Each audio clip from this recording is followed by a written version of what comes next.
오늘은 룻기 4장 말씀을 함께 나누려고 합니다. 룻기 1장과 그리고 4장의 분위기는 완전히 다릅니다. 1장에서는 우리가 죽음과 절망의 이미지로 그렇게 이 룻기가 시작이 되었다면 이제 4장에서는 생명과 이제 그 회복의 모습으로 그 막을 내리고 있죠. 그리고 우리는 그 절망에서 이 회복으로 나아가는 길 위에 또 죽음에서 생명으로 채워지는 그 과정 가운데에 언약에 신실하신 바로 여호와 하나님의 손길이 함께하고 있음을 우리가 알 수 있었습니다. 그 생명을 주시는 여호와 하나님께서 지금 여전히 지금도 우리와 함께 하시면서 우리를 회복시키신다는 사실을 우리가 믿으시기를 바랍니다. 이 믿음을 가지고 우리가 4장 말씀을 함께 나누도록 하겠습니다. 4장은 성문에서 지금 그 이야기가 시작됩니다. 보아스가 지금 그 성문에 앉아 있죠. 당시 성문은 이 성읍 사람들이 주로 단체로 모이는 그런 장소로 활용이 되었기 때문에 거기서 법적인 재판이 일어나기도 하고 또 물건을 사고 파는 그런 시장이 열리기도 했습니다. 오늘 본문에서 지금 이 보아스가 성문에 올라간 이유는 앞서 이 3장에서 룻에게 약속한 바대로 이 기업 물음의 문제를 이제 법적으로 처리하기 위해서 그렇게 올라갔죠. 룻은 시어머니 나오미를 위해서 그녀의 기업을 찾아주고 그의 대가 끊어지지 않도록 보아스에게 기업 물을 자가 되어달라 그렇게 요청을 했었습니다. 보아스도 이 현숙한 여인은 룻의 요청대로 자신이 기업 물을 자가 되어주겠다 그렇게 약속을 했습니다. 그런데 그 전에 이제 지금 이 한 가지 해결해야 될 문제가 있습니다. 자신보다 기업 물음의 책임에 대해서 우선권을 가지고 있는 어떤 친족이 있다라고 하는 것이죠. 보아스는 그 사람에게 먼저 물어보고 그 사람이 기업 물을 자의 책임을 이행하지 않겠다고 하면 룻의 요청대로 내가 이 기업 물을 자가 되어주겠다고 그렇게 약속한 것입니다. 이제 이 문제를 법적인 절차에 따라서 어떤 공식적으로 처리하기 위해 보아스는 성문으로 올라갔습니다. 성문에 올라가서 이제 앉아있을 그때 마침 그 기업 물을 책임에 우선권이 있는 자가 지금 이 보아스 앞을 지나갑니다. 마침이라는 것은 보라, 또 보소서 이런 감탄사인데요. 앞서 우리가 룻기 2장 4절 말씀에서도 룻이 우연히 보아스의 밭에 이르게 되었을 때 그때 마침 그 보아스가 성읍에서 내려와서 자기 밭에 들른 그 내용을 이제 소개할 때도 이 마침이라는 것이 사용이 되었죠. 마치 굉장히 잘 짜여진 각본대로 보아스와 룻의 어떤 극적인 만남이 이미 예정이 된 것처럼 그렇게 보였었는데 지금 4장에서도 보아스가 성문에 올라와서 앉는 그때 마침 그 기업 물을 책임에 우선권이 있는 자가 지금 보아스 앞을 지나갑니다. 성경 기자가 이렇게 이 마침이라고 하는 감탄사를 사용하면서 등장인물을 출연시킬 때는 그 의도가 있습니다. 바로 여호와 하나님의 보이지 않는 이 손길이 있다는 것이죠. 여호와 하나님께서 개입하고 있다는 것입니다. 사람의 눈으로 보기에는 너무나도 우연한 일처럼 보이고 그리고 너무나도 절묘하게 타이밍이 맞아 떨어지는 것처럼 그렇게 운 좋은 그 일로 보이지만 이 일의 이면에는 보이지 않는 이 하나님의 선하신 손길이 작용하고 있다는 것입니다. 사람이 이렇게 자유롭게 행하는 일들 가운데서도 하나님께서는 이 자신의 뜻을 주권적으로 이루어 가시는 것을 우리는 하나님의 섭니다. 그렇게 얘기했습니다. 앞서 나오미는 룻에게 보아스가 오늘 이 일을 성취하기 전에는 그가 쉬지 않고 이 일에 매진할 것이다. 이렇게 말을 했었죠. 룻도 나오미를 위해서 오직 시어머니의 어떤 미래만을 생각하고 앞뒤 재지 않고 보아스의 발치 아래 누웠었습니다. 보아스도 지금 이 시어머니에게 인애를 베풀고 있는 룻을 위해서 적극적으로 이 기업 물을 자의 책임을 이행하려고 하고 있죠. 서로에게 헤세드를 베푸는 그런 유력한 자와 그리고 지금 이 유력한 여인을 위해서 하나님은 지체하지 않으시고 당신의 선하신 인도하심을 지금 이들 가운데 나타내 보이십니다. 우리는 하나님의 이러한 손길이 작용하고 있다고 하면 기대를 하게 되죠. 이제 모든 문제가 잘 해결이 되어서 나오미와 룻의 삶이 보아스로 인하여서 안정감을 누리게 될 것이다 라는 것을 우리가 기대하지 않습니까? 그래서 보아스는 지금 마침 이제 성문을 지나가는 그 기업 물을 자에게 이렇게 말합니다. 아무개여 이리로 와서 앉으라. 여기 보니까 지금 이 보아스보다도 더 기업 물을 책임이 있는 이 자의 이름을 이 성경은 밝히지 않고 있습니다. 그냥 이 아무개라고 부르고 있죠. 이것은 룻기 저자에게 어떤 의도가 있다 이렇게 우리가 생각해 볼 수 있겠는데요. 먼저 보아스가 정말로 기업 물을 자를 향해서 아무개라고 불렀다 이렇게 했을 가능성은 굉장히 낮다고 볼 수 있습니다. 왜냐하면 그 작은 베들레헴 마을에서 이 굉장히 유력한 자 바로 이 보아스가 거기다가 이 엘리멜렉 가문의 기업을 물을 정도로 가까운 지금 이 친족의 이름을 몰라서 아무개여라고 불렀다고 보기는 어렵겠죠. 설마 진짜 이름을 몰랐더라도 아무개라고 부르지는 않았을 것입니다. 그렇다면 지금 왜 이름을 이렇게 아무개라고 기록한 것일까요? 사실 기업 물을 자가 될 정도가 되면 지금 이 룻기에서 굉장히 중요한 인물 중에 한 사람이라고 우리가 할 수 있지 않겠습니까? 룻기가 시작하자마자 다 죽어버린 이 나오미의 두 아들의 이름도 정확하게 기록이 되어 있는데 지금 이 기업 물을 책임의 우선순위가 있는 인물에 대해서는 전혀 아무런 이름도 그의 성격도 밝히지 않고 있다는 것이죠. 오히려 아무개여라고 그렇게 지금 부르면서 마치 의도적으로 이름을 없애버린 것처럼 이 인물에 대해서 이렇게라도 부정적으로 그렇게 묘사하고 싶었던 것은 아닐까요? 그러면 왜 이렇게 부정적으로 묘사하고 싶었을까요? 그것은 이제 이어지는 사건을 통해서 우리가 짐작해 볼 수 있겠는데요. 우선 일이 진행되는 것을 보면 보아스는 지금 이 아무개 씨만 성문 광장에 앉힌 것이 아니라 성읍 장로들도 그 현장에 불렀습니다. 10명의 장로들을 청했다고 하죠. 아마도 당사자 외에 지금 이 성읍의 장로들이 필요했던 이유는 당시에 이 기업 물을 자의 어떤 책임자를 정하는 일이 어떤 사적인 일이 아니라 어떤 공동체적인 일로 그렇게 처리되고 있었다는 것을 반증하는 것이겠죠. 당시에 장로들의 직무는 굉장히 다양했는데 성경을 보면 주로 재판하는 일이나 아니면 공동체의 문제들을 처리하는 일을 주로 담당했습니다. 오늘 본문에서도 지금 이 보아스와 그리고 아무개 중에서 기업 물을 책임을 맡을 자가 정해지는 이 일을 공적으로 공신력 있게 처리하기 위해서 지금 이 성읍의 장로들이 여기에 참여하고 있다는 것을 알 수 있습니다. 그런데 이제 재판을 진행하는 보아스의 말에서 조금 의아한 점이 한 가지 있습니다. 3절을 보니까 재판의 내용을 본격적으로 이제 이 보아스가 이야기를 하기 시작하는데 보아스가 기업 물을 자 아무개 씨에게 이렇게 말합니다. 모압 지방에서 돌아온 나오미가 우리 형제 엘리멜렉의 소유지를 팔려고 한다. 그런데 그 소유지를 살 수 있는 1순위가 아무개 너고 2순위가 나다. 그리고 3순위는 없다. 어떻게 하겠느냐? 기업을 물을 것이냐 말 것이냐? 이렇게 물어보는 거죠.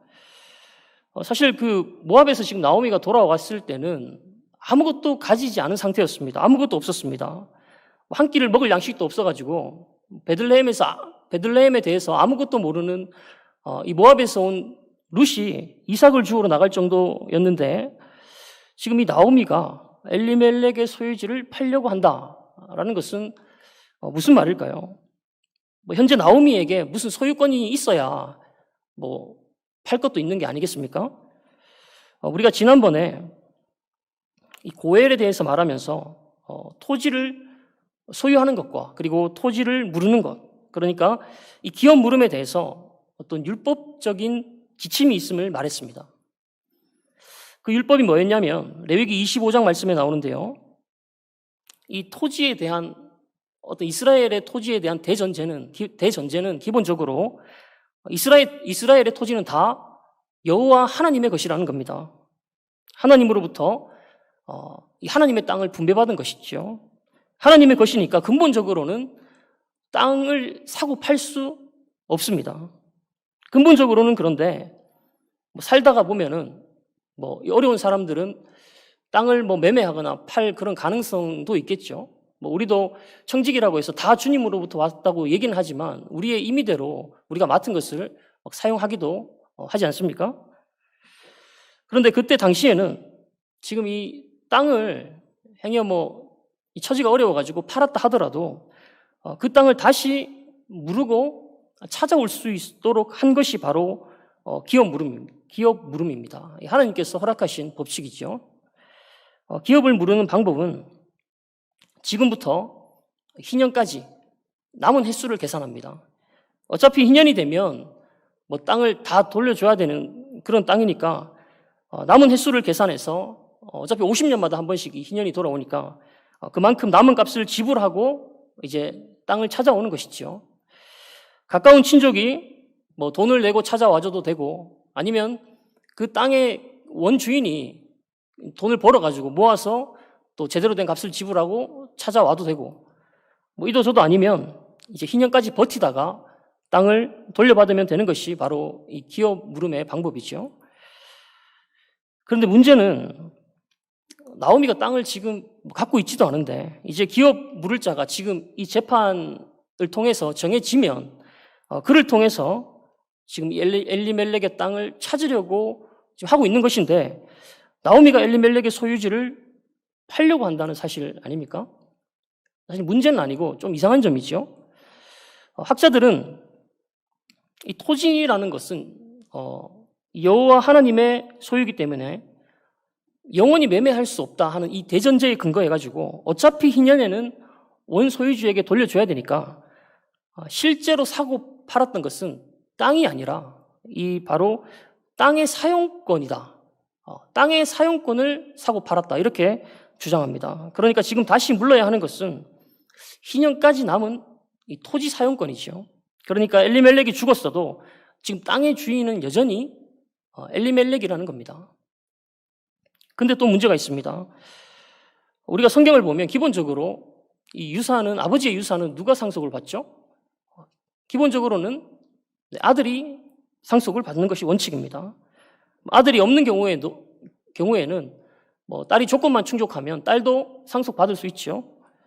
그런데 민수기 말씀에 보면 이제 아들도 없고 딸도 없으면 먼저 형제에게 그 땅이 가고 형제가 없으면 그 죽은 자의 아버지의 형제에게 그 땅이 가게 돼 있습니다.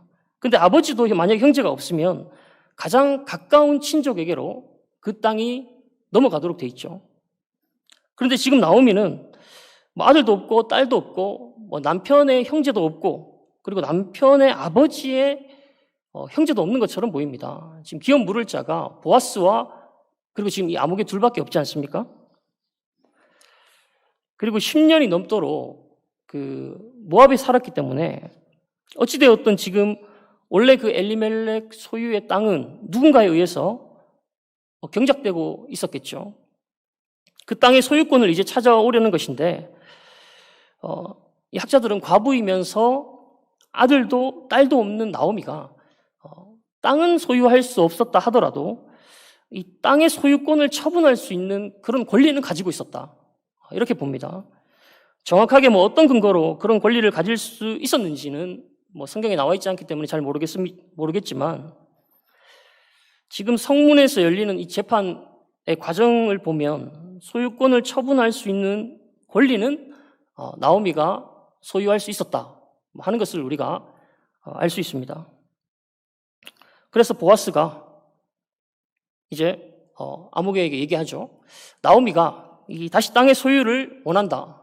그의 기업을 물러줄래 말래? 이렇게 물었을 때 그 기업 물을 자가 대답합니다. 오케이, 내가 물을게. 또 전혀 생각하지 못한 답변이 나온 거죠. 우리가 기대하는 바는 무엇입니까? 이렇게 물으면 그 아무개가 보아스에게 나는 별로 관심 없다. 나오미의 기업 물을 자는 네가 대주어라. 나는 포기하겠다. 라는 말을 하고 보아스도 기분 좋게 그래 알겠다. 그리고 재판이 깔끔하게 마무리되는 그런 것을 우리가 기대하지 않았겠습니까?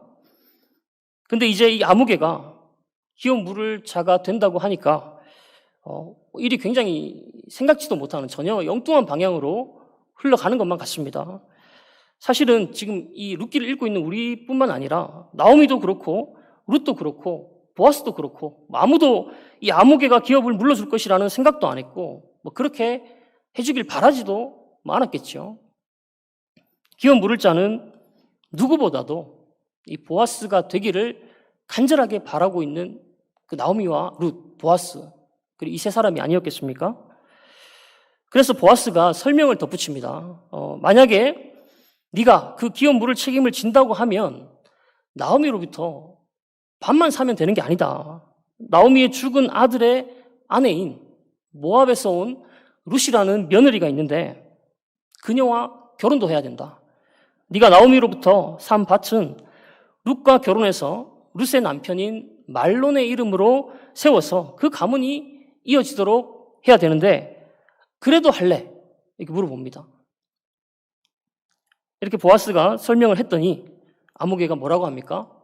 못하겠다. 그거는 우리 가문이 손해보는 일 같으니까 나는 못하겠고 그러면 네가 해라.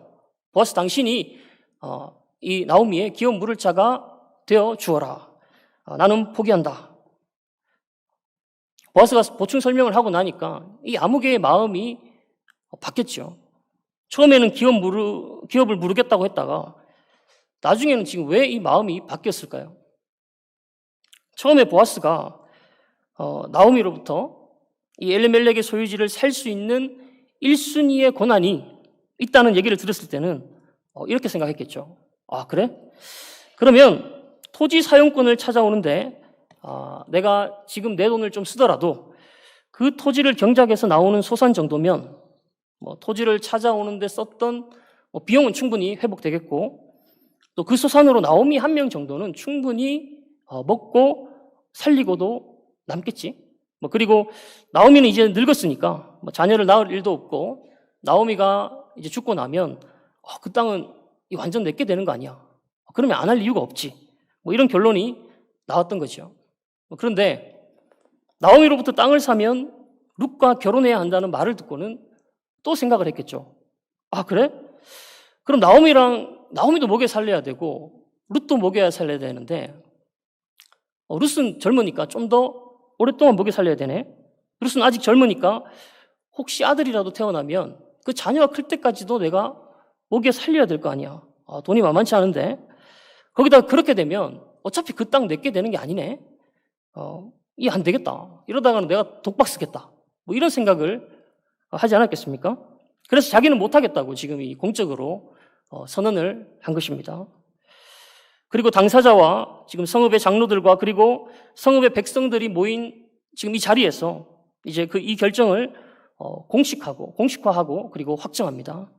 7절에 보니까 이 이스라엘의 오랜 풍습 가운데는 이런 재판에서 결정된 일들을 공식적으로 확정하기 위해서 이 신을 벗어서 주는 그런 풍습이 있었다는 것을 우리가 알 수 있죠.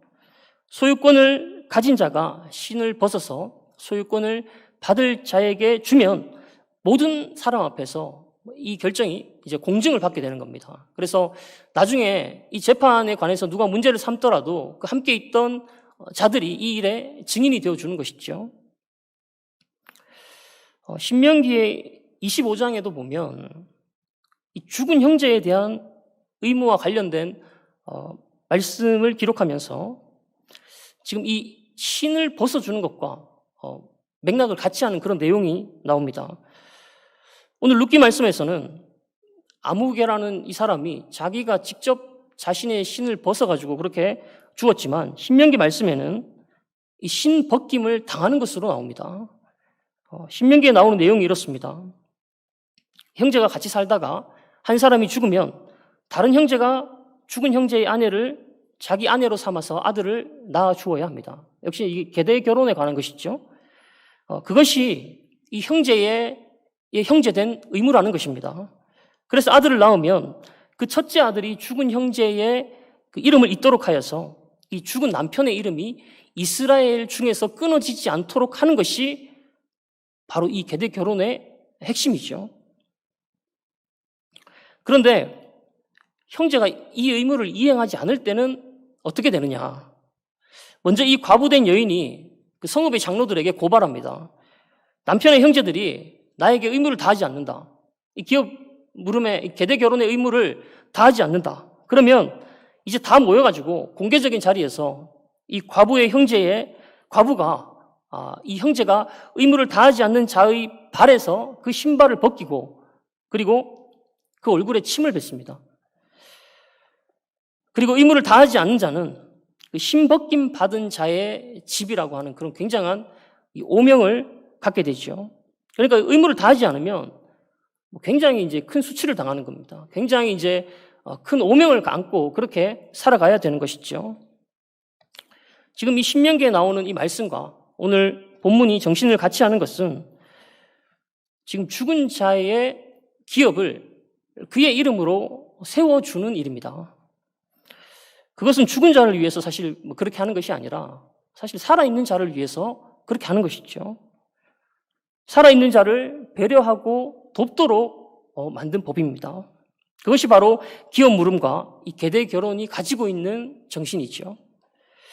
앞서 기업 물을 자의 이름을 밝히지 않고 룻기의 저자가 아무개어라고 이렇게 기록한 것은 이 사람을 이렇게라도 부정적으로 묘사하고 싶은 의도가 있을 것이다. 그렇게 말했습니다. 친족의 기업을 물음으로 형제의 이름을 세워주는 그런 이 율법의 의무를 다하지 않고 자신의 안위와 이익만을 생각했던 이 아무개의 이름이 전해지는 것을 아마도 이 룻기의 저자는 원치 않았던 것이 아니었을까요? 기업을 물으는 자가 되기 위해서는 사실 굉장히 큰 희생이 필요합니다. 경우에 따라서는 엄청나게 값비싼 그러한 이 대가를 치러야 하는 경우도 있겠죠. 보아스는 룻의 요구를 듣고 이 기업 물을 자가 되기로 결심했을 때 기업 물음으로 인해서 자신에게 어떤 경제적인 손실이 있을 것이다 라는 것을 잘 알고 있었을 것입니다. 그럼에도 불구하고 기꺼이 그 율법의 의무를 내가 이행하겠다 그렇게 약속했습니다. 이러한 모습이 이제 이 보아스를 처음 소개할 때 붙었던 수식어처럼 보아스가 유력한 자다 하는 것을 증명해주는 그런 모습 아니겠습니까? 이제 보아스는 선포합니다. 장로들과 모든 백성 앞에서 말하죠. 내가 엘리멜렉과 기럯과 말론에게 있던 모든 것을 나오미의 손에서 산 일에 너희가 오늘 증인이 되었고 또 말론의 아내 모압 여인 룻을 사서 나의 아내로 맞이하고 그 죽은 자의 기업을 그의 이름으로 세워 그의 이름이 그의 형제 중과 그곳 성문에서 끊어지지 아니하게 하매 너희가 오늘 증인이 되었느니라. 사랑하는 성도 여러분, 오늘 이 보아스의 모습을 보면서 우리는 어떤 마음을 품어야 하겠습니까? 형제의 이름으로 기업을 세워주는 자, 유력한 자, 보아스와 같은 그런 모습이 우리 가운데 있기를 축복합니다.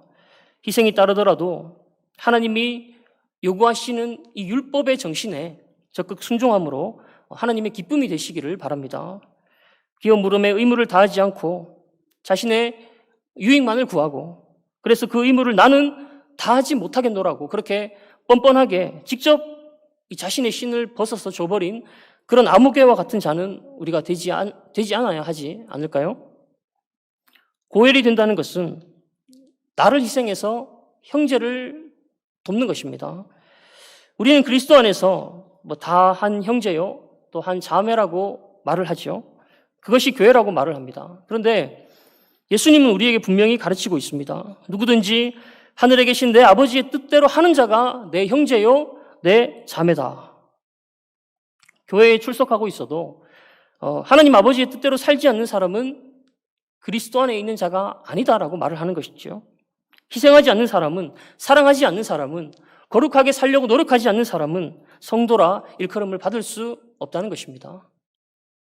오늘날에 교회 안에 희생이 없는 것은 똑똑한 사람이 너무 많아서 그렇다고 누군가 말을 합니다. 머리가 너무 잘 돌아가서 내가 이 일을 하게 되면 나한테 득이 될지 실이 될지가 머릿속에서 너무나 빨리 계산이 나온다는 것이죠.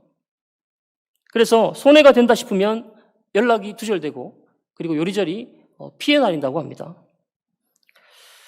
교회 안에 머리 좋은 아무개가 많아서는 교회에 사실 전도도 잘 되지 않습니다. 요한복음 13장에 보면 너희가 서로 사랑하면 이로써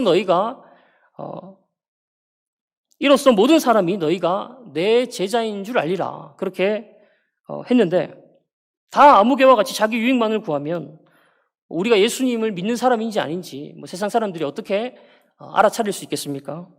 예수님 믿는 사람과 믿지 않는 사람의 차이가 세상에 지는 것은 우리 가운데 보아스가 많을 때입니다. 다들 똑똑하시기 때문에 앞으로도 계속해서 우리가 뭐가 이익이 될지, 손해 볼지는 우리가 금방 알아차리게 되겠죠. 그러나 보아스와 같이 손해 볼지 알지만 하늘에 계신 하나님 아버지의 뜻을 행함으로 하나님의 영광을 드러내는 그런 거룩한 성도님들이 되시기를 축복합니다. 주님은 이익의 눈이 밝아서 형제의 이름을 세우기를 거부하는 그런 똑똑한 아무개가 아니라 가문의 위기가 오더라도 한 영혼을 구원하시기를 기뻐하시는 바로 그 하나님의 뜻을 행하는 보아스를 기억하신다는 사실을 믿으시기 바랍니다. 우리가 그리스도 안에서 그런 성도의 삶을 살아갈 때 그리스도께서도 우리를 하나님 아버지 앞에서 하나님의 자녀다라고 시인해 주실 것입니다. 우리 말씀을 기억하면서 이 시간 함께 기도합시다.